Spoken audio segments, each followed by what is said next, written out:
before it's too late, and then let's start with assignment 1. So good evening once again to everybody who is going to be listening online. This assignment session is for assignment 1 for BMNG6222. Please, guys, at any stage, do ask if you have any questions. You will see I'm going to go through each one of the questions in the assignment, and then as I'm going through it, I'm going to discuss the applicable theory for those questions as well. You will see that during the course of the month, I will also be uploading little short videos on the little chunks of theory that we need for the assignment, just to take that in a little bit more detail or discuss that in a little bit more detail. Obviously, we've got this session, then we have the next session, which is in 2 weeks' time, which will be our NSS session on the 29th of August.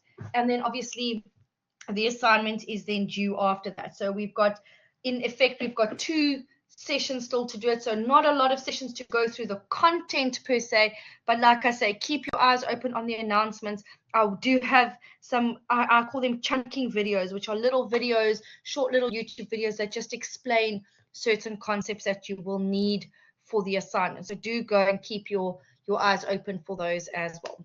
The assignment 1, I'm happy to report, is nothing like our online assessments. It is a nice assignment. There are no tricks. There are no funny things that you need to do. It really, really is quite a fun assignment to complete. It's an interesting assignment. The questions are relatively straightforward. So I'm positive that you are going to enjoy doing this assignment. There is no specific template for the assignment. It is just a normal Word document that you will go and complete. I know that there is an assignment template that you can sometimes use. It's not a requirement, but you know, you can just do a normal Word document, format it correctly, and you can submit it as well. So there's no specific template that you have to use. Yeah, you know, Riyadh, I see lots of assessments in my lifetime here at VC, and this really is one of the, I want to almost say easiest, but one of the nicest ones, because it's fun. There's really nothing complicated about it. I'm sure you're going to find the same. It is a long assignment, so it is worth 100 marks once again. So you do need to put some time and effort into it. Remember, like I said, the assignment is due on the 4th of September. So you've got next week, the week after, and then a few days in the 3rd week, and then it's done. So in effective, you've got, I would say, just short of 3 weeks then to complete the assignment, 2 and a bit weeks. So 2 weekends to go and work on it. And then we'd start. Quickly, just give me a thumbs up, not to put you on the spot or anything, but who has started the assignment, who's had a look at the assignment, who's at least started reading through it a little bit. If you could give me half a thumbs up. I don't think there is an emoji for that, but let's just quickly see. Thanks, Tamsin. Audra, it's okay. I know you're going to get it. Kevin, good job there. Asif as well, good. Colino, financial management, 3 assignments due. Oh, guys, okay, good luck. Sending lots of strength to you guys. Thank you, Spungile. Okay, Craig, also thumbs down. So we have a half here. At least you guys are honest, hey? You'll start next weekend. Perfect. So hopefully, guys, that you do find this guideline a little bit useful. So whether you've looked at it or not, I will try and explain it as best as possible. And do know, when you are going through it over the weekend or sometime, you can always email me any of the questions that you may have. So you may not have any questions tonight because it's all new to you. But as you are working through the assignment, do send me those emails, do ask me, and then bring those questions as well to our NSS session on the 29th.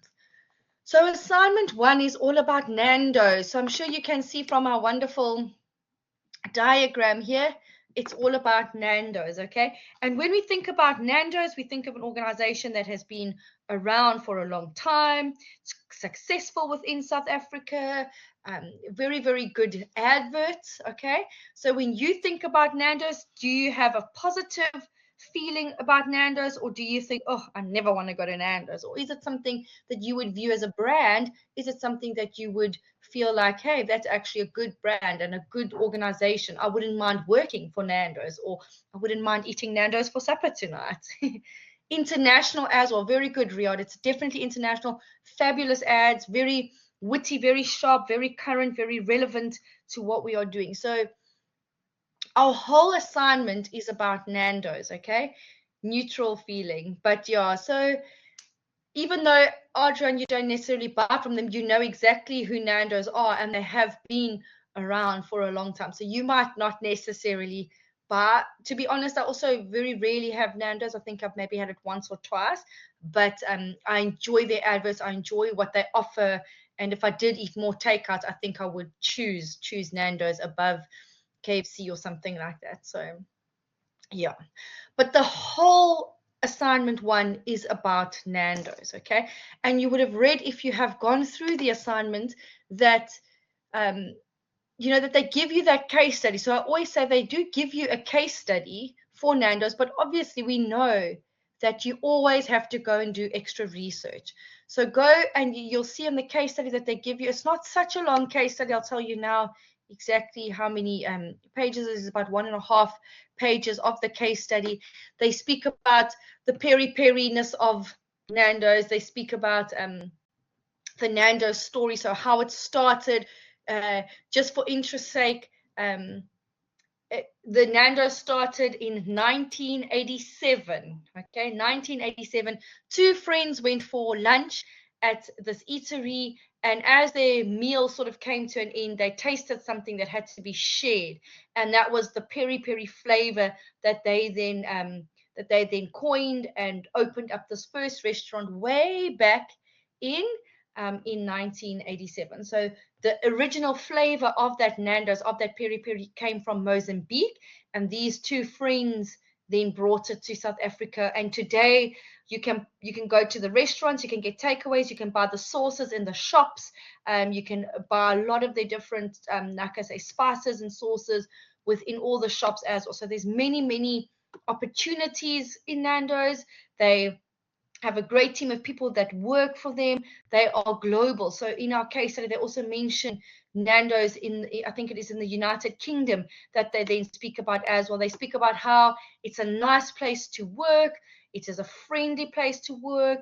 There was a survey that was done in the United Kingdom, and they won what they refer to as the Employees' Choice Awards. Okay, so Nando's in the UK won the special award because it says 94% of the people who work at Nando's, they approved of the company, they felt happy to work there, they had good reviews of employee satisfaction at Nando's. Okay, so it was a happy place to work. It was a good place. It was a good place to work. So the culture at Nando's was seen to be friendly. They were often referred to or as a big family that were working there, and that obviously spilled out into the customers and into the service that they would then provide. So the case study doesn't necessarily only speak about Nando's as an organization, but they also speak about Nando's as a great place to work. Okay, so you might need to go and do external research on Nando's. You'll have to go and do some extra research on that, but obviously, like I say, that is the general context of the case study. Oh, I missed some of these comments now, guys, because I was busy reading the Nando's reminds me of home, so we love it. Yes, that's awesome. Awesome. I love that as well. They trolled KFC because in COVID they said it might not be a good idea to lick your fingers. Yeah, you see, they've got very, very sharp adverts. In fact, as I was preparing for this lecture over the weekend, I thought I'm going to go and add some Nando's adverts into my presentation because I teach marketing as well. But some of them are really a little bit below the belt. I thought it might not be appropriate for our second year class. But if you want to have a good laugh, go and have a look at some of the comments that they rip off the presidents across the world. They've ripped off Barack Obama. They rip off Eskom. They rip off, they often use the words chicks as well as a hot chick, meaning their chicken, but obviously referring almost not in a derogatory, but in a funny way towards a woman and all that. So I'm sorry I'm making you hungry, but it does look delicious, doesn't it? Thank you, Colleen. Yes, 1 to 4 there as well. So that's perfect.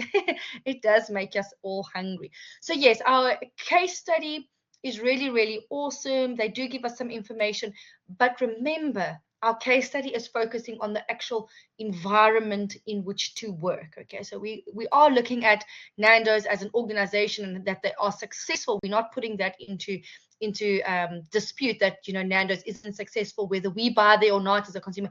We're looking at Nando's as a workplace. So, you know, you get some of those companies, I'm not going to mention any names, but it's also a red grocery shop. Sometimes those people who work at that grocery shop are always very, very unfriendly, and, you know, it's got a bad reputation for not having very good customer service. But in this case, Nando's, whether we've been or not, they have won this award, they've won the special Employees' Choice Award. So obviously they are doing something right. The people that have been interviewed, the employees, they have said it's a great place to work. We would choose to work here. 94%, I think that was the term that they said, 94% of them felt appreciated at work.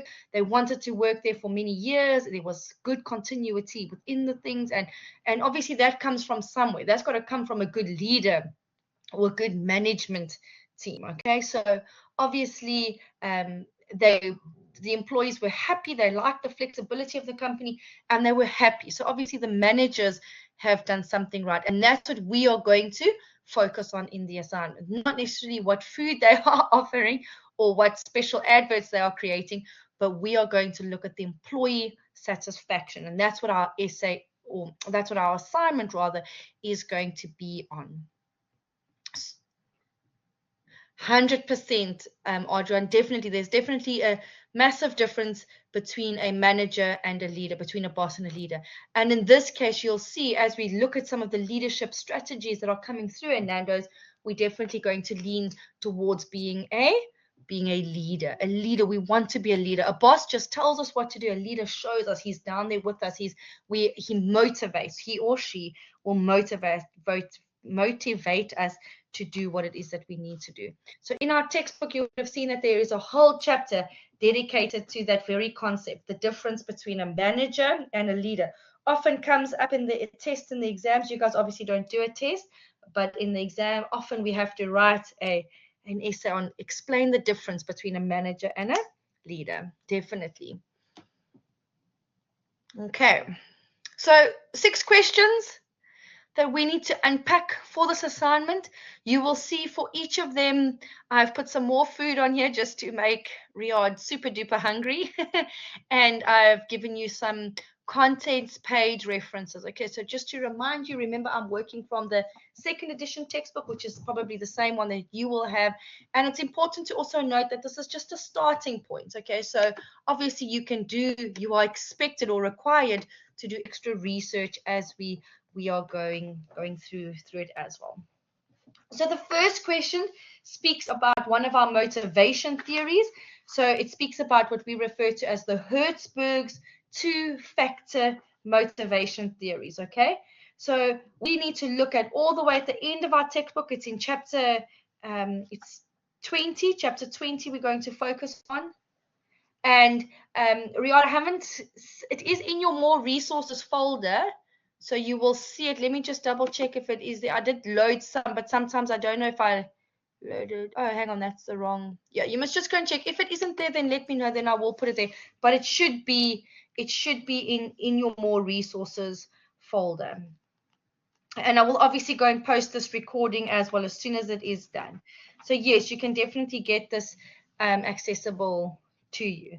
So we're going to speak about Hertzberg's 2-factor motivation theory in context of Nando's management. Okay, so in your answer, you're going to identify the motivators and find out information from the case study and apply it to Nando's. Okay, so in our textbook from page 600 to 602, they speak about Hertzberg's 2-factor motivation theory. Okay, so we will see it's important to realize that Hertzberg has got 2 factors. He's speaking about the motivating factors and the hygiene factors. Okay, and he wants to know, or in the answer, we need to focus on the motivators. We need to focus on the motivation factors that we would have. Okay, so we're going to, first of all, as an introduction, remember it's for 15 marks. So we've got quite a lot that we need to fit in here. I always tell the students, first up, give me all the theory. give me the theory that you can, and then do your application. So what would you do as part of your theory? Explain in detail what is Hertzberg's theory of motivation. What is the two-factor theory? So in a very brief example, give us a definition of it. Tell us what the two factors are. Briefly describe each one of those two factors. Look at Hertzberg's two-factor motivation as sort of an introduction, as a general introduction to it. So a brief definition of what the theory is and what the two factors are. Okay, so from that you will realize that there are hygiene factors, like I said, and motivators. Okay, so we've got two distinct groups of items, of things that are going to motivate employees. The first part we refer to as hygiene factors. The second ones we refer to as the motivators. Okay, so the first part, hygiene factors, are those simple things that are related to the context of the job. Okay, so it is my salary that I'm earning, it is the working conditions that I find myself in, it is any other colleagues that I have that I'm interested in. So hygiene factors are the context of what I'm going to be doing. But the content is my internal sense of achievement. Am I being recognized in my job? The work itself, do I feel like I have enough responsibility on the work? Am I taken seriously in the workplace? Is there room for me to be promoted or to be advanced?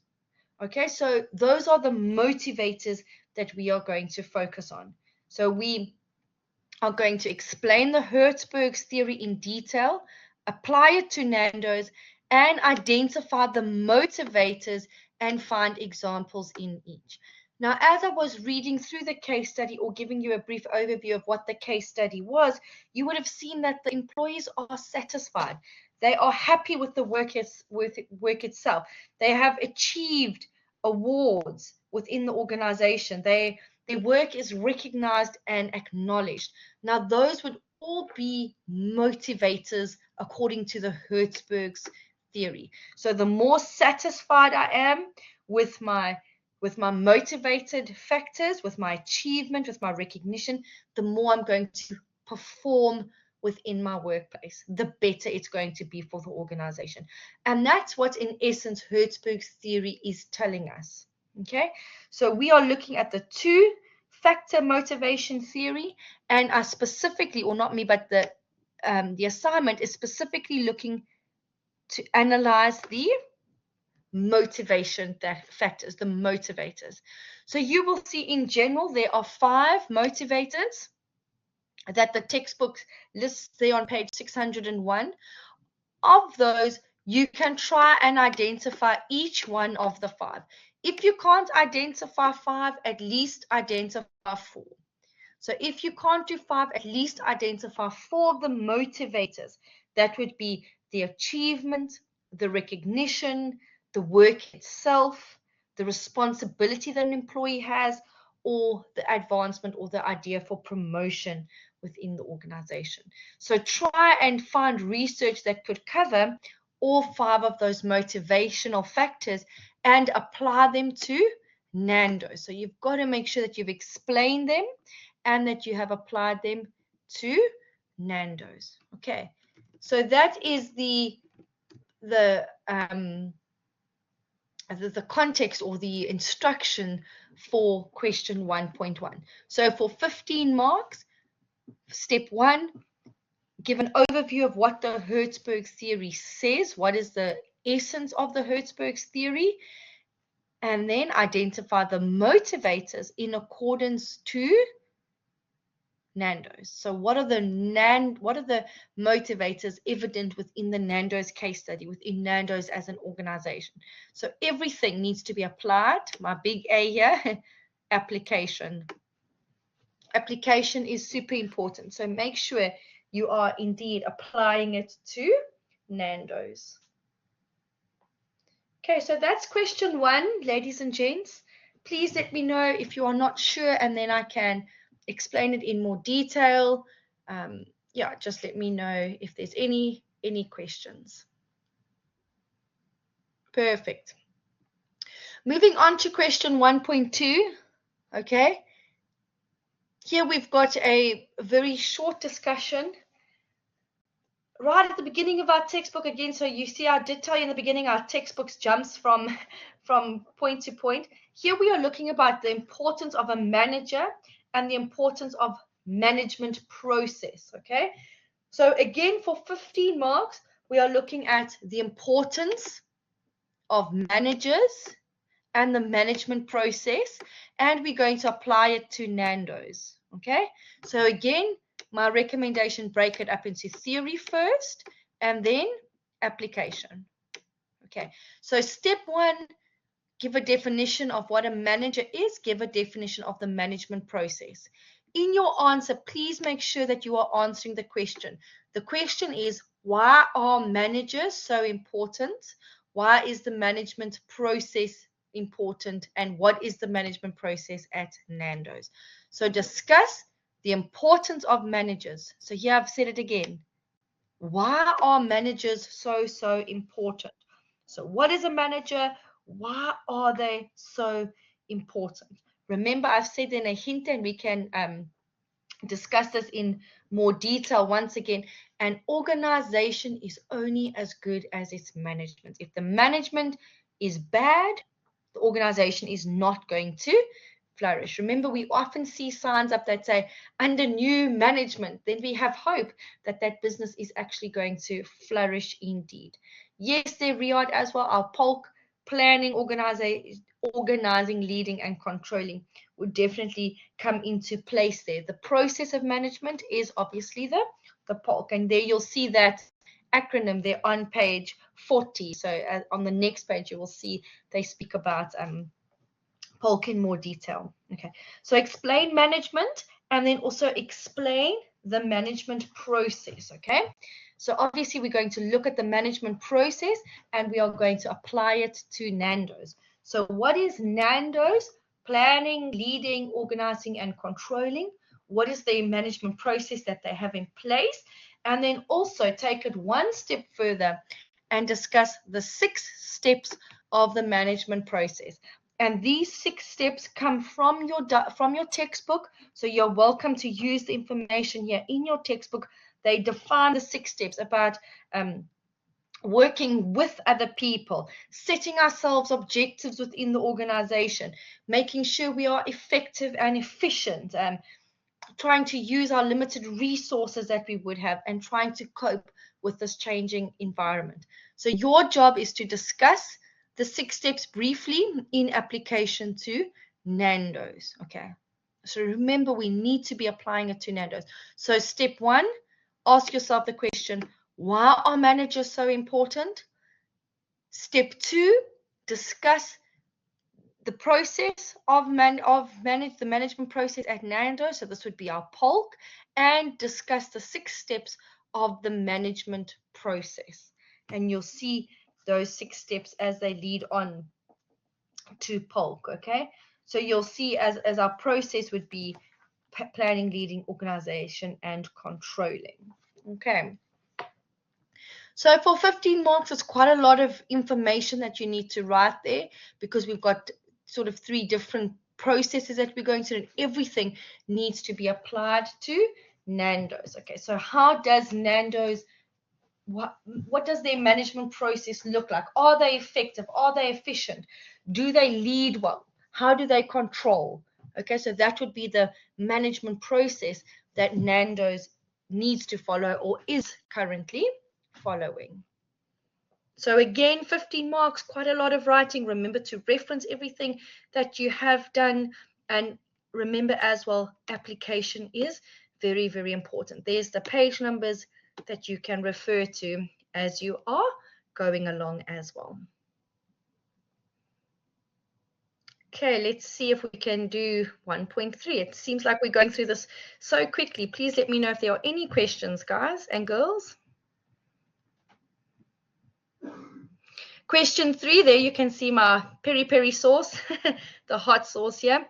An easy question, a lot of theory, again, straight from the textbook. You're welcome to use other resources here as well, but a lot of the information is in your textbook. Distinguish between the process, systems, and contingency approach to management. Now, if you are having a light bulb moment going off in your head, the answer is yes, you did do this in your first year. So if you vaguely remember it stored somewhere in your brain, it is because in your first year you would have also been exposed to these concepts as well. They are not new concepts to business management. In fact, they are very, very old, and you will probably learn about them in your third year as well. Process, contingency, and systems approach to Nando's. Okay, so you'll see one of those chunking videos that I was speaking about earlier. I will go and put on YouTube. It explains these different approaches in a lot more detail as well. So basically, what you are going to do is, again, theory. Okay, so the theory is to look at the differences between the process, the systems, and the contingency approach in a management, in an organization. So in a nutshell, we refer to the process approach as what we have just explained: planning, organizing, leading, and controlling. So those are the organizational functions that go round and round and round. The managers will plan, lead, organize, control. Plan, lead, organize, control. Those functions work well together. They are circular, they are continuous within the organization. Each department will have its own process that it is going to follow. So the marketing department will have its circular process: plan, lead, organize, control. Plan, lead, organize, control. Going round, that's supposed to be a circle there. So going round and round, okay? And then we look at our systems approach. Whoopsie. Just give me 1 second. I just want to erase that. Systems approach takes it one step further, and they say, hang on a second. Marketing isn't on its own. Finances isn't on its own. HR isn't on its own. Everything needs to work together as a whole. So here we have our systems approach. Says the business is not isolated. The business is an integrated system and needs to be managed as a unified whole, as one unit. Okay, so we're still going to plan, lead, organize, and control, but it is all part of one unit or one unified system that you would need. Okay, and then we take it one step further. Lisa, I'm going to answer your question now for you as well. Then we take it one step further and we say, hang on a second. We are living in a modern world. We are living in a contemporary business world. We can't just lump everything together and integrate everything. We need to manage according to specific situations or individual situations that we find ourselves in. Okay, so our management style might differ from situation to situation, and the contingency approach tells us we need to manage each one of those isolated situations as an individual situation that matters. So for example, I might have to manage one particular area or department in a different way to what I'm managing another one, because the employees are different, the culture is different, the situation has been different at any given point in time. So every organization, every department is unique and needs to be managed in a different way. They might be managed in the same way, but we need to acknowledge that each different section is, we need to manage according to our uniqueness, our contingency. We need to adapt to the situation that we find ourselves in, and that's what we refer to as the contingency approach. Okay, so you need to highlight the differences in each one of them. So Lisa, just to answer your question, remember, POLC effectively comes into our process approach.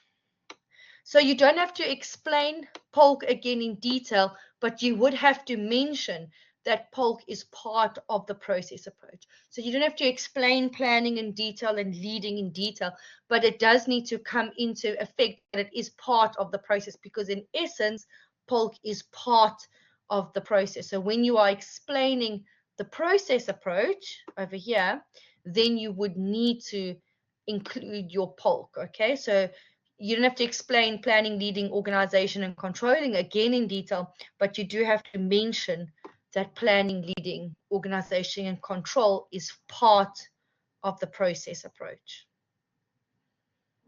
So the first part is always just theory. Explain process, explain systems, explain contingency, find any differences between them, highlight the differences, and then look for examples relating to Nando's for each of the approaches.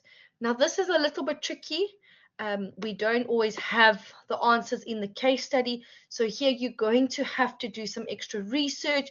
You're going to have to try and find examples that you can use. If you really can't find an example here, you're welcome to make a hypothetical situation to say Nando's, for example, let's say hypothetically, Nando's is not using the contingency approach, but they should, because this department needs to be managed in such a way, and this department, so you can make a suggestion or a recommendation if you can't find an example.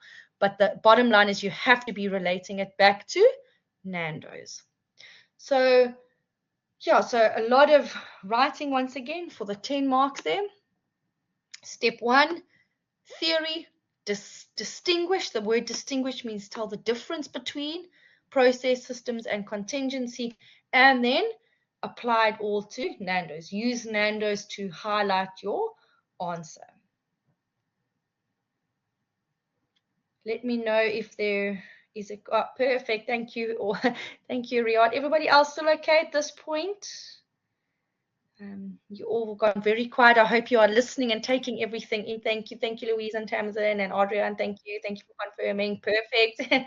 Okay, let's move on then to question 4. We are halfway there. Question 4. Oh, you see, guys, I didn't give you a Nando's picture yet. I was, I saved your bellies from being so hungry. Very easy question, guys. I always say this is a Bonsella, a free question. What are they asking? Apply any 3 sub-environmental factors from the remote environment. Okay, so again, super easy. We are looking for 3 environmental factors from the remote environment. So remember, just to recap, we have our internal environment, the microenvironment, then we have the external environment. Remember, our external environment has got the macro environment, which are the factors that we cannot control, and then we also have our remote environment, which are the factors that we have some tiny little bits of control over there as well. So we'll see in the remote environment, it is still part of the broad environment, it's still part of the external environment, but it surrounds the market environment. So here, often we use the word, I just want to find, oh, here's the remote word here.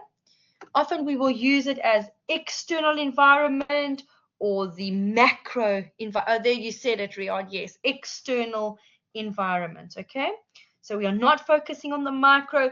We're not focusing on the market environment, which is our consumers and our intermediaries, but we are focusing on the external environment, the remote environment that we don't have any control over. So typically, that would be your PESTEL acronym.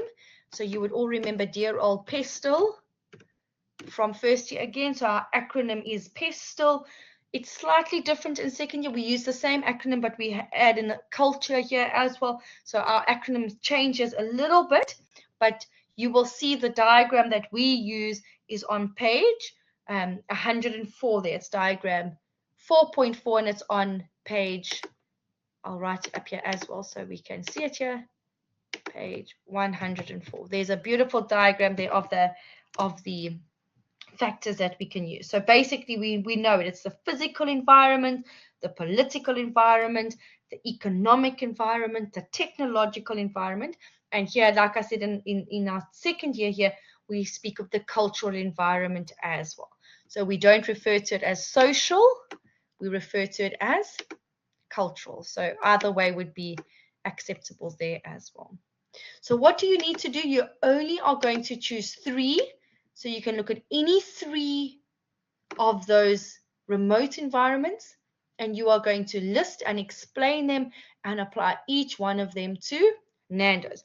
So let's say, for example, you choose the first P. Let's say it is political, for example. Okay. Oh, sorry, that's really bad writing there, but you've used political now. You are going to explain what is the political environment, give a definition of the political environment, to have a look at detail about some of the policies that would form part of the political environment. Does the state or the government play any role in Nando's? Things like value-added tax. Obviously, Nando's would pay tax, so that would be part of the political environment. So anything else that would be part of the political environment that would be applicable. So first of all, choose your three.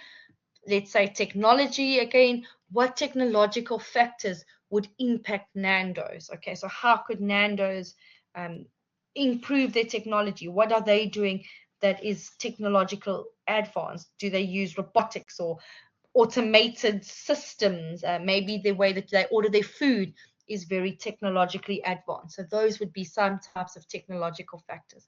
So you only need to do three.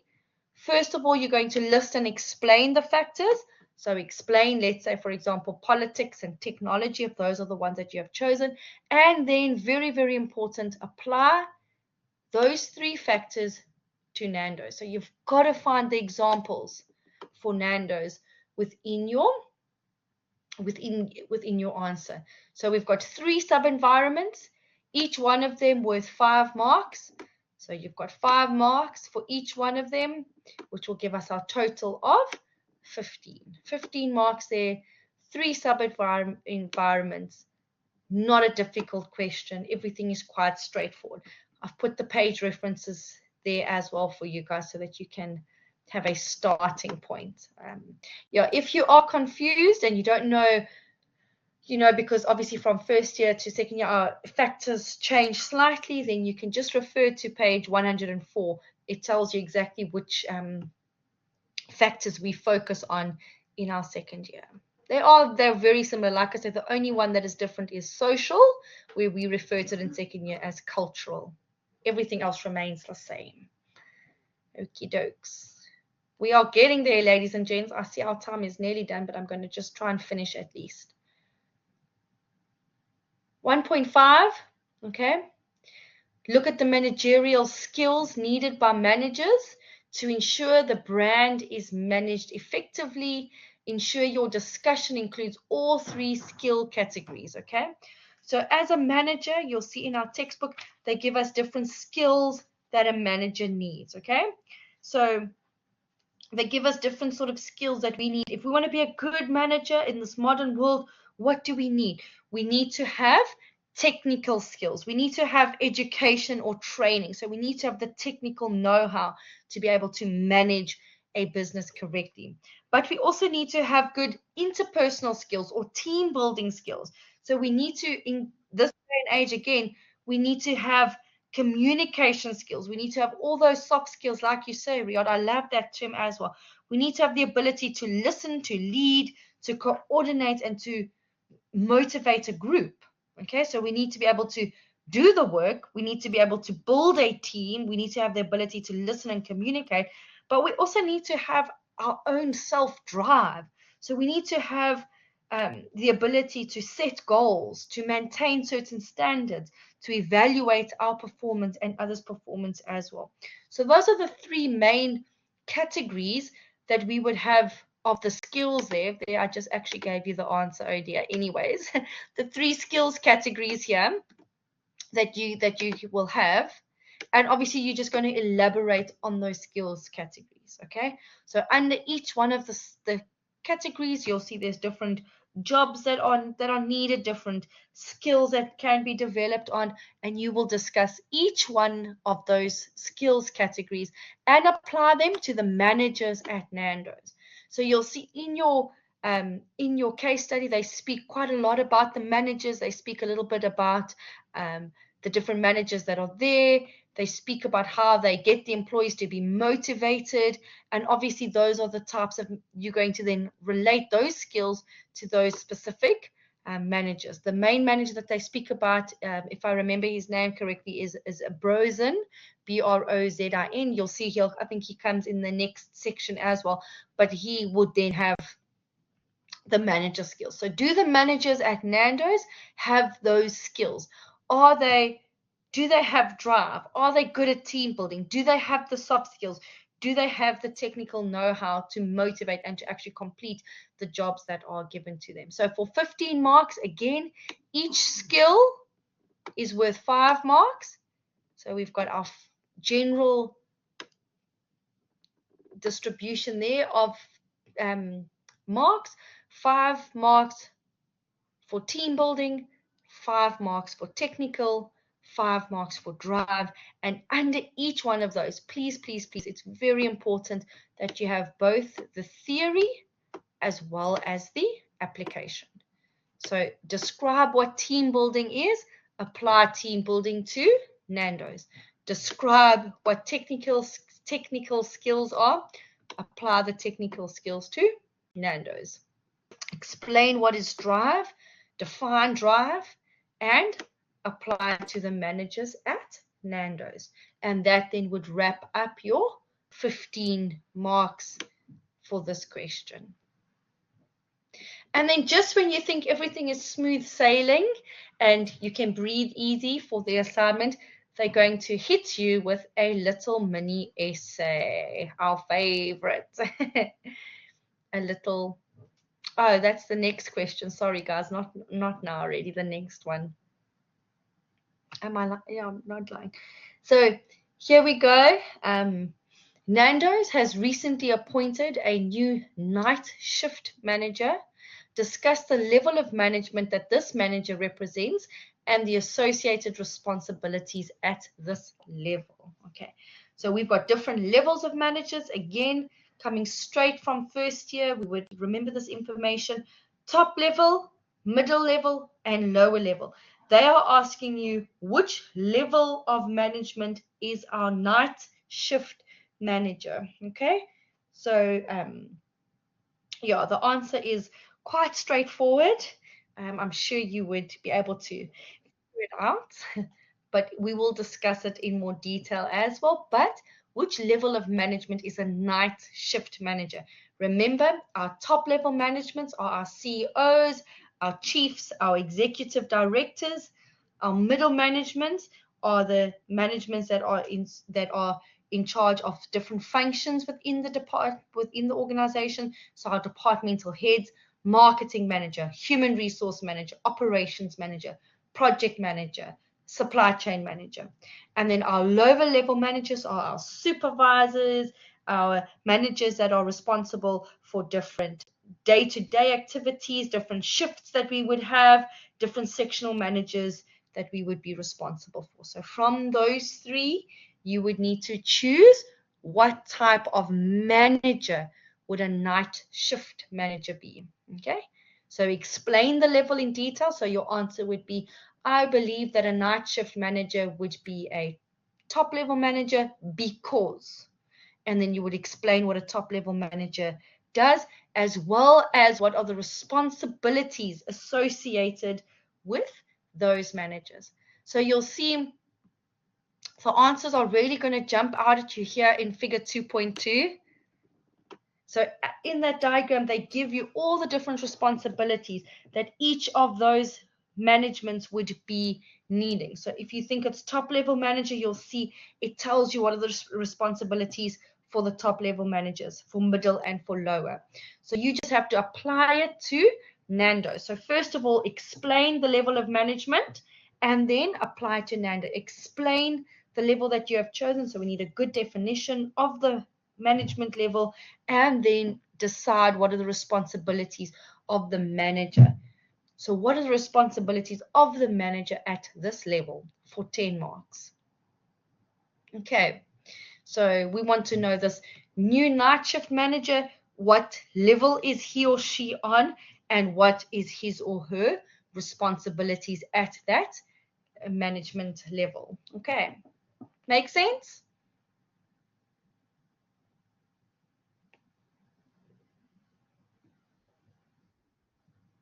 Perfect. And here's our essay, guys. You see, I told you soon about the about the other essay. Here's our essay. You need to do further research for the essay. So again, they speak about that wonderful Nando's leader, Mr. Brosen. So again, they speak about that wonderful Nando's leader, Mr. Brosen, Robert Brosen. He, they say he, they explain in the case study what he did and how he empowered his employees and what he did within the organization to try and get his employees to be motivated and to be self-driven. So the question is asking you, do you think Mr. Robert Brosen encapsulates, does he envision what a value-based leader does or not? Okay, so is Mr. Robert Brosen, is he following a values-based leadership profile or not? Okay, so the first thing that you need to understand is obviously what is value-based leadership, okay? And there you will find the answer on those pages there. What is value-based leadership? Give me a definition of what value-based leadership is. What are some of the characteristics that they have? What are some of their actions that they do? So how do they behave when they follow a value-based leadership approach? And then you need to justify whether you think that Robert Brosen is a value-based leader or not. Okay. In the past, remember, leadership was like someone said to you as well, we were just a boss and we just commanded what we needed to do. And obviously, as time has progressed, people have changed and leadership has changed. And this means that we need to be an authentic leader. We need to motivate rather than just command what we are doing. And this is really what Robert Brosen is trying to achieve. And your job in this essay is to give enough information of the theory. You're going to need to do extra research here. There's not, and there is some information in the textbook, but you definitely have to do some extra research as well, and speak intelligence within your leadership. You'll see that also comes across in our value-based leader, and apply it in your essay. We need the information as what value-based leadership is, but we also need the justification to say whether we believe, or whether you believe rather, Robert is a value-based leader or not. So you need to be able to justify.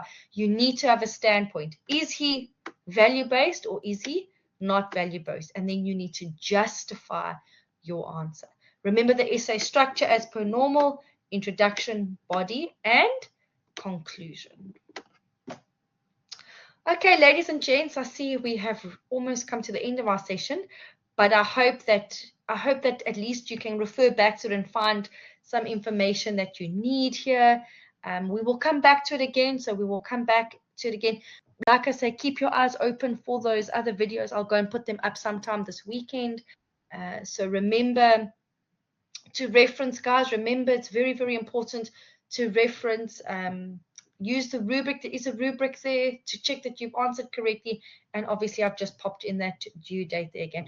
We will speak a little bit more about the assignment and some of the concepts that you need, but I hope as a starting point that you can use this guide as a starting point. I will make the recording available as soon as possible. And please, please, please, guys, I can't reiterate it enough. Please let me know if you've got any questions. I know sometimes as you are working through the assignment, you know, a question may pop up here and there. Please don't hesitate to send it to me in email or send it to me on VC Learn, and then I can either email you straight back with an answer, or I can address it. If it's a general concern, I can address it in the next collab session as well. So I know sometimes we don't always have the questions when we are sitting here in the live collab sessions, but please just remember that you can always email me those questions. Thank you so much, everybody. I appreciate your time. That was a marathon session, but I really appreciate that you guys listened and that you took time out of your schedules to come and participate tonight. So thank you from my side, and good luck. And I hope you don't drive past a Nando's without thinking about your business management 2B assignment. Hey, have a great evening, everybody, and have a wonderful weekend. I will make this video recording available as soon as it has converted, And that is all from my side. Bye.